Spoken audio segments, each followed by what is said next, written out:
These times are challenging for all of us. Economic crisis, wars, and tensions of different kinds. A lot of it feels quite unsettling even when we're trying to keep it all going in our everyday life.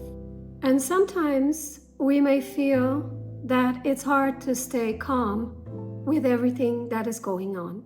We can lose ourselves in overthinking, worrying, and constantly feeling with others or even suffering with them. In this video, I want to share 5 mindful ways of how you can stay calm in all of this uncertainty.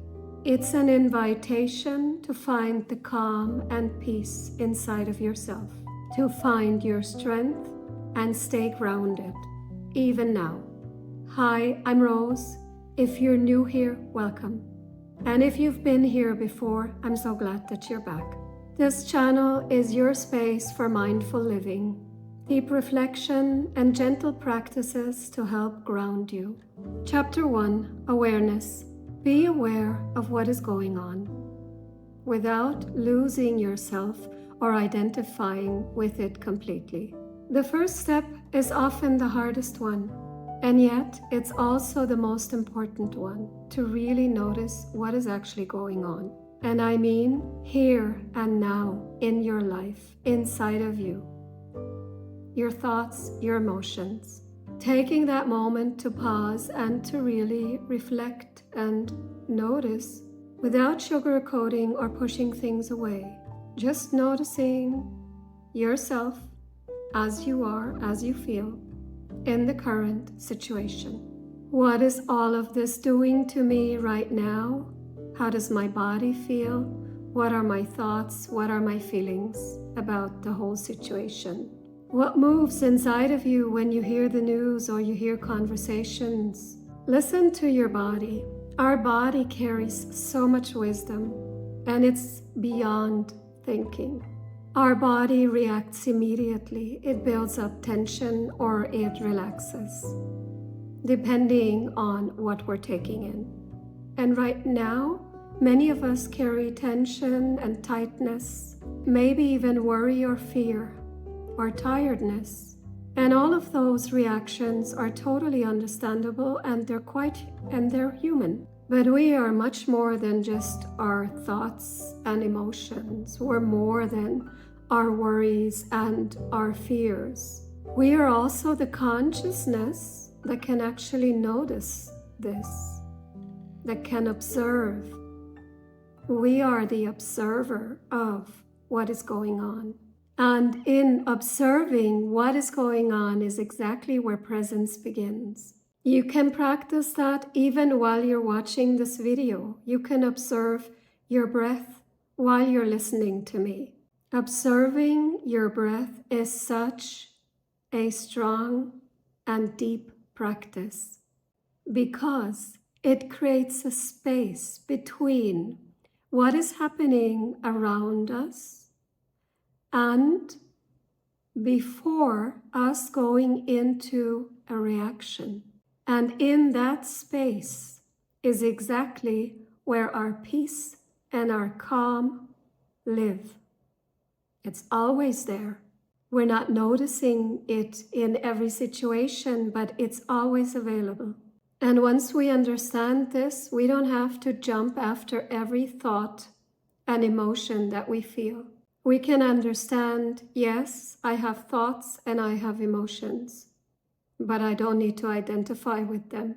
They do not hold the wisdom of life or this world. They are only my personal reaction to everything. And once we understand that, we can stop identifying with them automatically.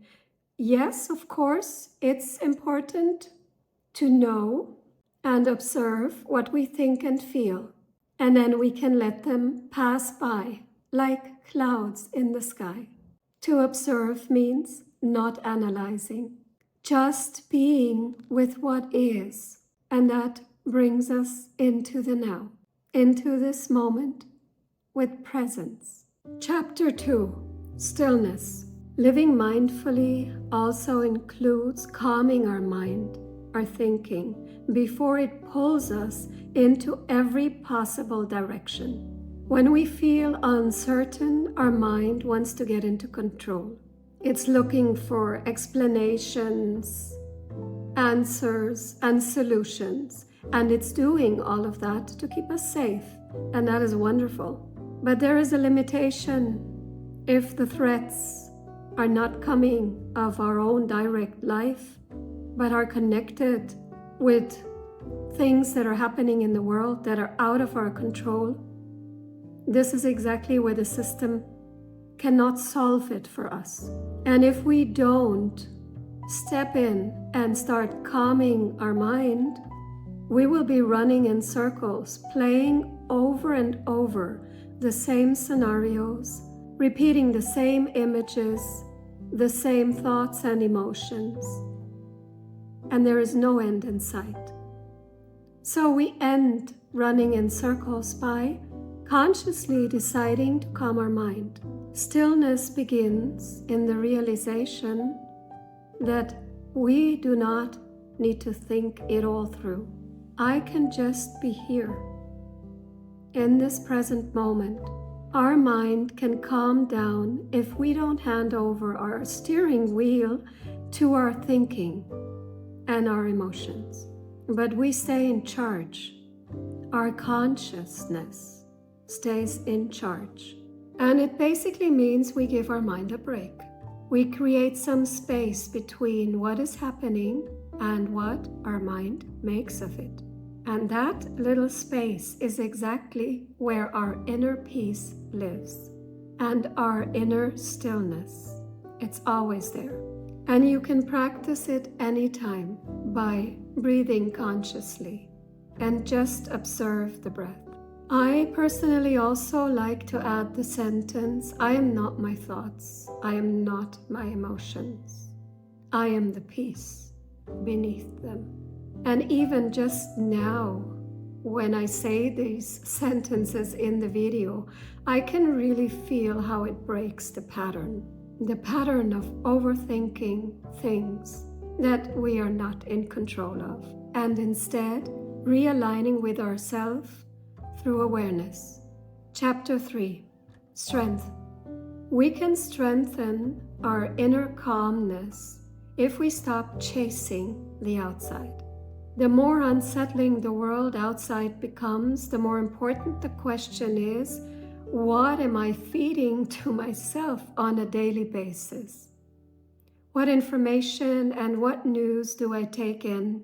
And what is my thinking pattern as a reaction to that? Also, be aware of any tension building up in your body as a result. If you want to have something different, shift your focus. In difficult times, we often expect security and solutions coming from the outside.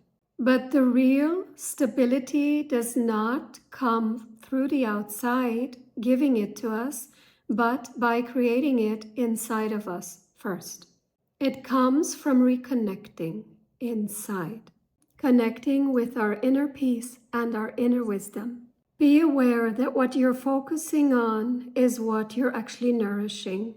Or saying it in a different way, what we think about the most is exactly what we're going to get. A much better and more important question is, how can you nourish yourself in these times? What gives you strength and what gives you joy? Maybe it's a conscious morning or evening meditation or ritual. Maybe it's a daily conscious walk outside, or just breathing with full awareness. These very simple steps that don't take a lot of time can actually really support us in times like this. We need routines that nourish us and that connect us with peace. These things are easy to do, and it's important to do them daily because our inner strength is not obtained once and then it stays forever. There is a tendency to lose it again, and the tendency of the mind to identify with what is going on outside is much stronger usually, than staying focused on the inner calm. So it needs practice. Do things regularly that nourish you and give you joy. Daily is ideal. The more you strengthen your inner self by doing this, the more clarity will grow in your life. Chapter 4, Clarity. Stop fighting and resisting things that you cannot influence or control. Let the world be, and instead focus on clarity. There are so many things most of us cannot control, like what is happening right now: economic crisis, wars, uncertainties. In all arenas, we feel it, and very often it leaves us with feelings of feeling helpless. And there's a real danger of feeling totally overwhelmed and shutting down on this. I think there is a much better way to handle it by using mindfulness, accepting what is not in our hands, and understanding the things that are in our hands and that we can influence directly. That is clarity. And once we do that, we can ask ourselves, how do I want to deal with it? How can I support myself to get through this period in the best possible way? And what can I really influence or support? And whatever it is, I can get going right away. And we leave behind feeling helpless and overwhelmed. So in short, it's not about fixing everything or even understanding it all. It's more about seeing clearly, what can I do out of compassion for myself, my loved ones, my surroundings? How can I truly help? Where do I need to set boundaries?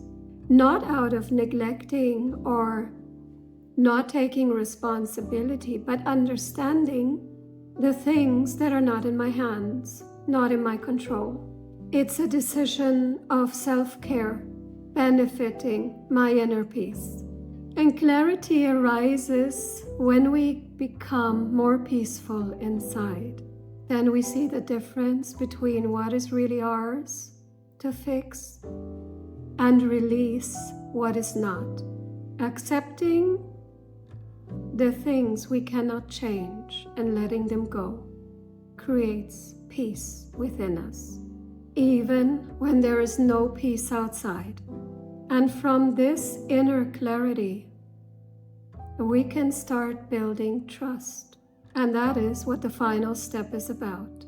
Chapter 5, Trust. Trust in life even when you can't control things. Yes, there are always these situations in our life where the usual coping patterns that we've built in our life don't work any longer. Either it's because we don't have any influence over the current situation, or we simply identify with all the worry and fear that is surrounding us. In those moments, we can actually see how deep our trust into life truly is. I don't mean the trust in outside solutions or into our systems, but life itself, or saying it in a different way, the trust into the force, the life force that brought us here, all of us. No matter what you call it, whether you call it nature or source or God or consciousness, it's the force that is much bigger than our small personalities. And these are the moments where we realize that everything we have here is borrowed. Our life is borrowed time. The people around us, this body, this personality, everything we own, it's all borrowed. It's not ours to keep. Yes, of course, our mind would love to keep everything, but that is not how it works. So this life force brought us here, up to this point. Can we trust into it? Furthermore, we, our little personalities and egos, we cannot see all ends meet up. We don't understand the bigger picture. All of us, no matter what we say or think, we all only see a fragment of the whole thing. So really understanding and realizing that at the end of the day, we don't have control. And yet, life is for me, was for me up to here.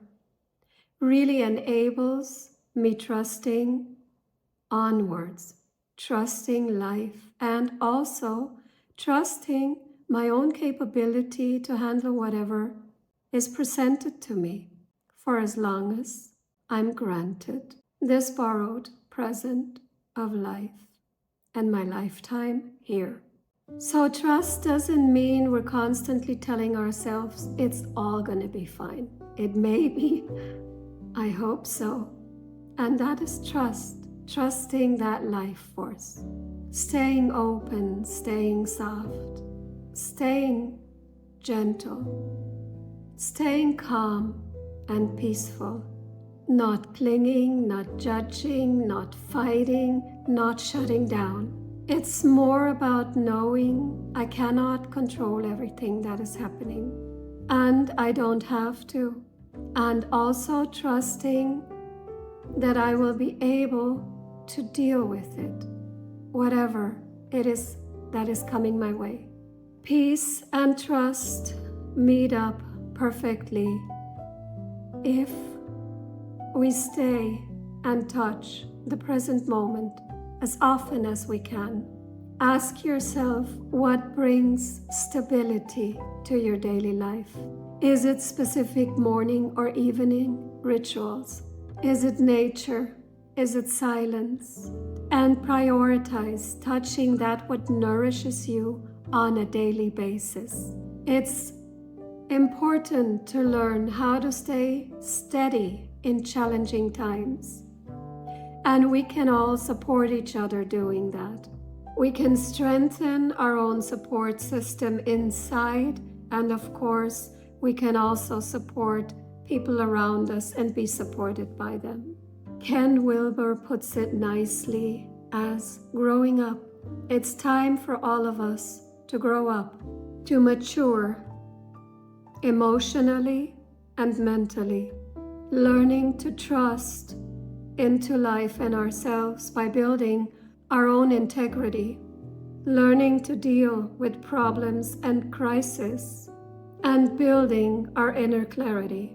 We can activate our trust when we see all crises, whether they're personal or globally, as a chance to become more mindful, more aware, more connected, and more mature. Everything we need for that is already inside of us. And I believe our inner stability and peace are the greatest gift we can work on right now, benefiting our own being, all the people around us, and at the end of the day, the collective. We can provide stability and peace in times where so many people are searching for a solid ground. How we deal with this crisis and how we nourish ourselves in these times are the key, and that is the freedom of our choice. Let's support each other in these difficult times. Please share your thoughts in the comments. If you enjoy my content or like my style, please subscribe. You'll help my small channel to grow. Thanks for being here. I appreciate you, and I'll see you soon.